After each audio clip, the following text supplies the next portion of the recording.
एक बार सोचो, तुम्हारे हाथ में सिर्फ 10,000 रुपया है। कोई बड़ा बिजनेस नहीं, कोई अमीर बाप नहीं, कोई शॉर्टकट नहीं, बस 10,000। और तुम्हारा सवाल है, क्या मैं इन पैसों से 1 लाख रुपया बना सकता हूँ? आज मैं तुम्हें कोई परिकथा नहीं सुनाऊंगा, कोई एक रात में अमीर बनने वाला झूठ नहीं बोलूंगा। मैं तुम्हें एक असली प्लान दूंगा, नंबरों के साथ, लॉजिक के साथ। और अगर तुमने ये वीडियो पूरी देखी तो आज के बाद तुम्हारा पैसा सोएगा नहीं, तुम्हारा पैसा तुम्हारे लिए काम करेगा। तो शुरू करते हैं। सबसे पहले एक बात समझना जरूरी है, 10,000 रुपये एक छोटी रकम लगती है, लेकिन ये रकम तब छोटी लगती है जब तुम्हें इसे गलत जगह रखते हैं। ज़्यादा लोग क्या करते हैं, यह तो पैसा अकाउंट में रखते हैं या कुछ खरीद लेते हैं या फिर सेविंग अकाउंट में डाल देते हैं जहां 2 या 3% का ब्याज मिलता है। और साल के अंत में क्या होता है, पैसा वहाँ का वहाँ रहता है, महंगाई बढ़ जाती है और तुम्हारा पैसा असल में कम हो जाता है। इसलिए सिर्फ पैसा बचाना काफ़ी नहीं है, पैसा को काम पर लगाना पड़ता है। और ये काम कैसे होगा, यही मैं तुम्हें आज बताऊंगा। पहला कदम, सबसे पहले अपने 10,000 रुपये को 3 हिस्सों में बांट लो। पहला हिस्सा 5,000 रुपया, यह होगा तुम्हारा इमरजेंसी फंड। इसका काम सिर्फ एक है, किसी भी मुश्किल वक्त में तुम्हारा साथ देगा। इसे किसी लिक्विड फंड में रखो या सेविंग अकाउंट में रखो, लेकिन हाथ मत लगाओ। अब दूसरा हिस्सा 3,000 रुपये, ये होगा तुम्हारा SIP यानी सिस्टमैटिक इन्वेस्टमेंट प्लान। हर महीने एक तय रकम म्यूचुअल फंड में जाएगी। और तीसरा हिस्सा 2,000 रुपये, ये होगा तुम्हारा लैरिंग और ग्रोथ फंड। एक अच्छी किताब, एक ऑनलाइन कोर्स या कोई ऐसी चीज जो तुम्हारी कमाई बढ़ाने में मदद करे। अब सोचो, क्या 10,000 एक छोटी रकम है? नहीं, ये एक प्लान की शुरुआत है। दूसरा कदम, SIP के बारे में बात करते हैं, क्योंकि यहाँ जादू होता है। जब तुम 3,000 रुपये की SIP शुरू करते हो एक अच्छे इक्विटी म्यूचुअल फंड में, तो क्या होता है, पहले महीने में कुछ खास नहीं लगता, दूसरे महीने में भी नॉर्मल, तीसरे महीने में भी नॉर्मल। लेकिन फिर वक्त आता है कंपाउंडिंग का। कंपाउंडिंग का मतलब है तुम्हारा पैसा पैसा बनाता है और वे नया पैसा और पैसा बनाता है। अल्बर्ट आइंस्टीन ने कंपाउंडिंग को दुनिया का 8वां अजूबा कहा था, और उन्होंने गलत नहीं कहा। मान लो तुम 3,000 रुपये हर महीने लगाते हो एक अच्छे म्यूचुअल फंड में, औसत 12% सालाना रिटर्न मिलता है, तो 3 साल में तुम्हारा कुल निवेश होगा 1,08,000 रुपये। लेकिन तुम्हारे हाथ में आएगा लगभग 1,16,000 रुपये, और ये सिर्फ SIP से हुआ। इमरजेंसी फंड अलग है, लर्निंग फंड अलग है। लेकिन रुको, मुझे पता है तुम्हारे मन में एक सवाल आ रहा है, भाई म्यूचुअल फंड सेफ है?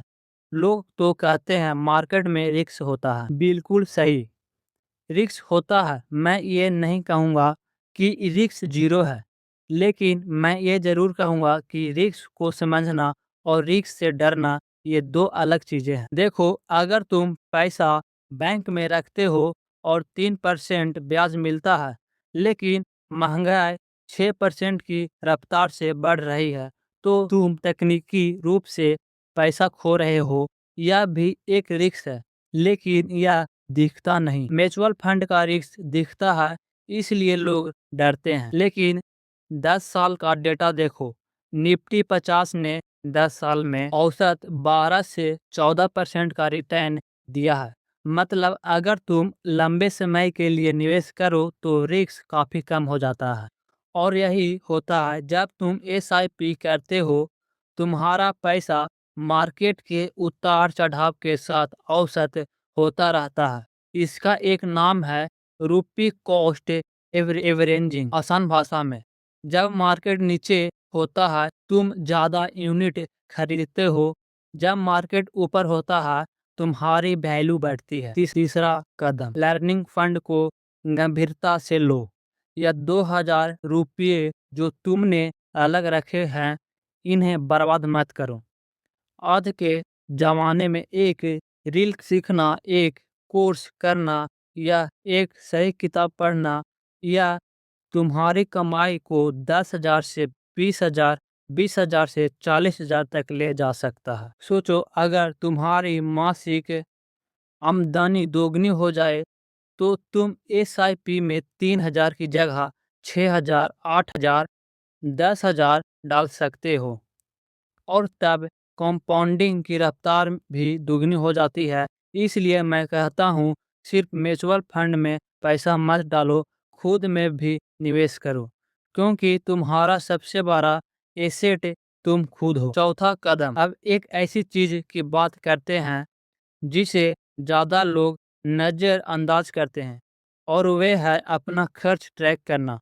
मुझे पता है ये बोरिंग लग रहा है, लेकिन सुनो। एक रिसर्च में पाया गया कि औसत भारतीय एक महीने में 15 से 20% पैसा ऐसी चीज़ों पर खर्च करता है जिसका उसे याद भी नहीं रहता। ऑनलाइन सब्सक्रिप्शन जो इस्तेमाल नहीं होते, इम्पल्सिव शॉपिंग, बेवजह बाहर खाना। अगर तुम बस अपना खर्च ट्रैक करो एक सिंपल ऐप में या एक कॉपी में, तुम खुद ही 2 से 3,000 रुपये हर महीने बचाने लगोगे। और वे 2-3 हज़ार कहाँ जाएगा? SIP में, इमरजेंसी फंड में, लर्निंग में। एक छोटी सी आदत बड़ा बदलाव ला सकती है। अब मैं तुम्हें एक असली कैलकुलेशन दिखाता हूँ। मान लो तुम आज से शुरू करते हो।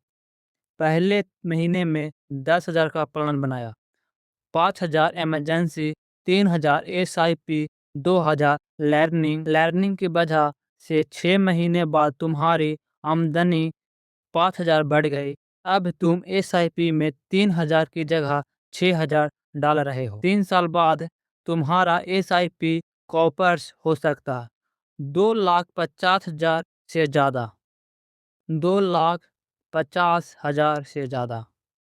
इमरजेंसी फंड अलग, स्किल अलग, आमदनी की ग्रोथ अलग। 10,000 से शुरू करके तुम सिर्फ 3 साल में एक बिल्कुल अलग फाइनेंशियल पोजीशन में हो सकते हो। ये कोई सपना नहीं है, ये मैथ है। पांचवा कदम, सबसे आखिर और सबसे जरूरी कदम, लगातार बने रहें। कोई भी प्लान तभी काम करता है जब तुम उसे फॉलो करते हो, एक बार नहीं, बार बार। एक महीने SIP किया और फिर भूल गए, ये काम नहीं करेगा। मार्केट नीचे गया और डर कर पैसा निकाल लिया, ये काम नहीं करेगा। किसी दोस्त ने कहा, यार क्रिप्टो में डालो, जल्दी पैसा डबल होगा, और तुम भाग गए, ये काम नहीं करेगा।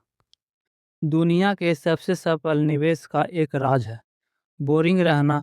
वे बोरिंग प्लान फॉलो करते हैं, लगातार रहते हैं और वक्त को काम करने देते हैं। वॉरेन बफेट ने कहा था, शेयर मार्केट एक मशीन है जो अधीर लोगों का पैसा धैर्यवान लोगों को ट्रांसफर करती है।